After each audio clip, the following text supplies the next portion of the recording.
Friends, as I finished self-realization, somebody asked a question: why do we need to arouse our soul, kundalini? Why do we need to awaken our kundalini? It's supposed to be living all the time. Yes, you're right. You're absolutely right. But what happens? We have four levels of bodies: physical body, subtle body, causal body, and supercausal body. God, Atma, and Prakriti, which is the Kundalini in natural form, live in the fourth body called supercausal body. They work through a third body known as causal body, which houses our chit, attention, or consciousness, suksham pran, and ahankar or ego. And these three, together with the elements of the supercausal, work through the second body, which is our mind, intellect, and subtle senses. But all three express everything through our physical body. Physical body is our organs, our body parts. And this is where the need for awakening the Kundalini arises.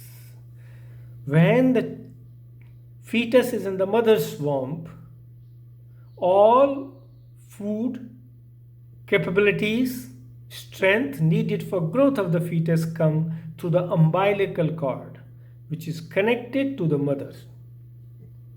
When fetus comes out of the mother's womb and becomes the newborn child, this umbilical cord also comes out but is finally cut. This cutting of the umbilical cord causes a gap in the physical instrument known as sushumna or parasympathetic. Parasympathetic, which passes from the center. When the umbilical cord is cut, a gap is created between the Nabhi chakra and Swadhisthana chakra, right? Which needs to be filled for achieving self-realization. And since Kundalini is residing in the sacrum bone below the Swadhisthana chakra, right?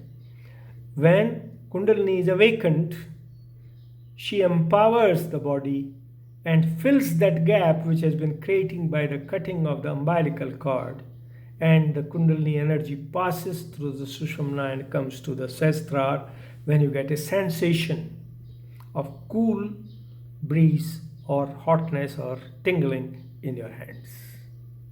That is the need for Kundalini awakening. If Kundalini is not awakened, it remains resident in the sacrum bone. We will develop some capability, but we will not get self-realization. We will not be fully self-realized.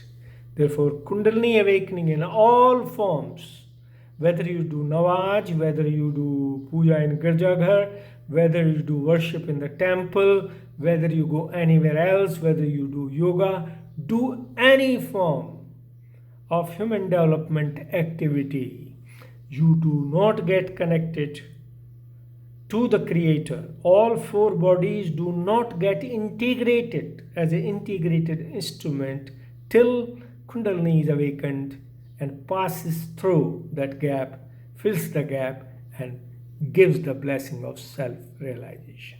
That's the need for Kundalini awakening. And once Kundalini fills that gap and comes out of your Sahasrara, the sensations you see in your hand, in your body, through your chakras, through your nadis, are the blessings of self-realization.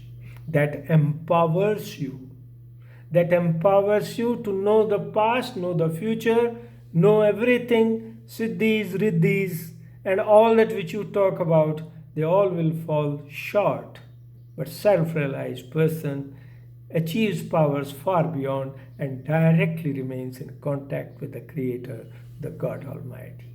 Thank you very much. God bless you all. Jai Hind, Jai Bharat.